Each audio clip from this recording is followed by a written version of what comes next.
ছাত্ৰ ৰাজনীতিৰ অৱসান গেৰুৱা হ'ল ৮ প্ৰাক্তন আসু নেতা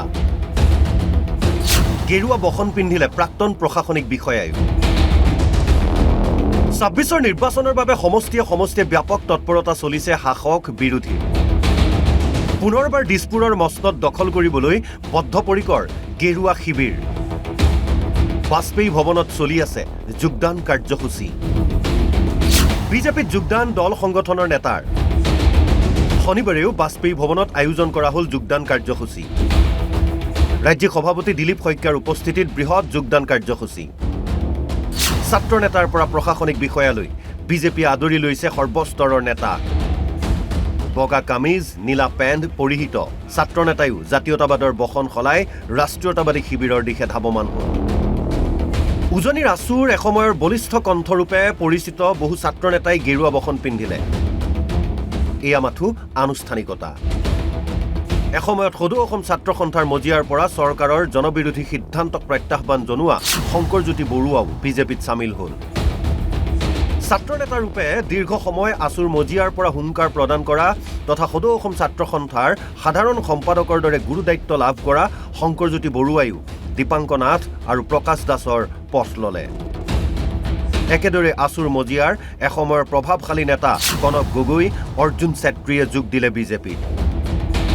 ৰাজীৱ গগৈ ৰক্তিম বৰা সত্য বৰগোহাঁইৰো বিজেপিত যোগদান দীপজ্যোতি দিহিঙীয়া প্ৰাণজিৎ হাজৰিকাও আহিল বিজেপিলৈ কেৱল আসুৱেই নহয় চাহ মজদুৰ সংঘকে ধৰি বহু সংগঠনৰ প্ৰাক্তন বিষয়ববীয়াই নিৰ্বাচনৰ প্ৰাক্ষণত যোগ দিলে বিজেপিত এই যোগদান কাৰ্যসূচীৰ তালিকাত চৰ্চাত থাকিল প্ৰাক্তন প্ৰশাসনিক বিষয়া হেমন্ত কুমাৰ দেউৰী মৰিগাঁও সমষ্টিৰ উন্নয়নৰ স্বাৰ্থত বিজেপিমুখী হোৱা বুলি উল্লেখ কৰি হেমন্ত কুমাৰ দেউৰীয়ে ক'লে মৰিগাঁৱৰ বাবে দলীয় টিকটৰ তেওঁ যোগ্য হেমন্ত কুমাৰ দেউৰীৰ বিজেপিৰ যাত্ৰাই প্ৰত্যাহ্বান সৃষ্টি কৰিলে বিধায়ক ৰমাকান্ত দেউৰীলৈ একেদৰে শংকৰজ্যোতি বৰুৱাৰ আগমনে প্ৰত্যাহ্বানৰ সৃষ্টি কৰিব বিধায়ক তেৰছ গোৱালাৰ ক্ষেত্ৰত আসু এৰাৰ সময়ৰ পৰাই দুলীয়াজান সমষ্টিত তৎপৰতা বৃদ্ধি কৰিছিল শংকৰজ্যোতি বৰুৱাই সমষ্টিটো যুৱচামৰ মাজত এতিয়াও যথেষ্ট জনপ্ৰিয় শংকৰজ্যোতি বৰুৱা শেহতীয়াকৈ সামাজিক মাধ্যমত ব্যাপক ৰূপত ভাইৰেল হৈছে আসুৰ প্ৰাক্তন সভাপতি দীপাংক কুমাৰ নাথে বিজেপিত যোগদান কৰাৰ পাছতেই শংকৰজ্যোতিয়ে দিয়া ভাষ্য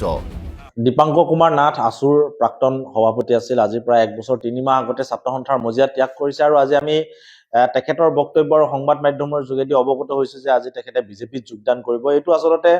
ছাত্ৰ সন্থাৰ সত্তাটোৰ কাৰণে এটা লজ্জাজনক কথা হৈছে আৰু দীপাংক কুমাৰ নাথ ডাঙৰীয়াৰ দৰে এগৰাকী ব্যক্তিয়ে এনেকুৱা বিশ্বাসঘাতকতা এনেকুৱা গাদ্দাৰী কৰিব বুলি আচলতে ছাত্ৰ সন্থাৰ আমি কোনো তৃণমূল কৰ্মীয়ে ভবা নাছিলো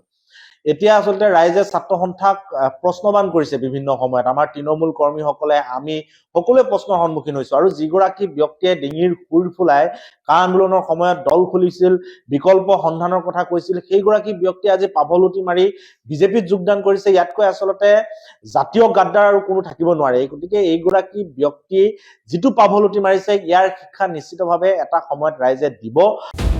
এতিয়া সকলোৱে একেখন মজিয়াতেই থাকিব যাৰ বাবে ৰাজনীতিত সকলো সম্ভৱ বুলি ৰাইজে উল্লেখ কৰিছে একেদৰে সদৌ অসম ছাত্ৰ সন্থা নেতা বনোৱা ফেক্টৰী বুলি যি অভিযোগ সততে উত্থাপন হৈ আহিছে সেয়া পুনৰবাৰ সামাজিক মাধ্যমত বহুজনে প্ৰকাশ কৰিছে news desk report Assam live 24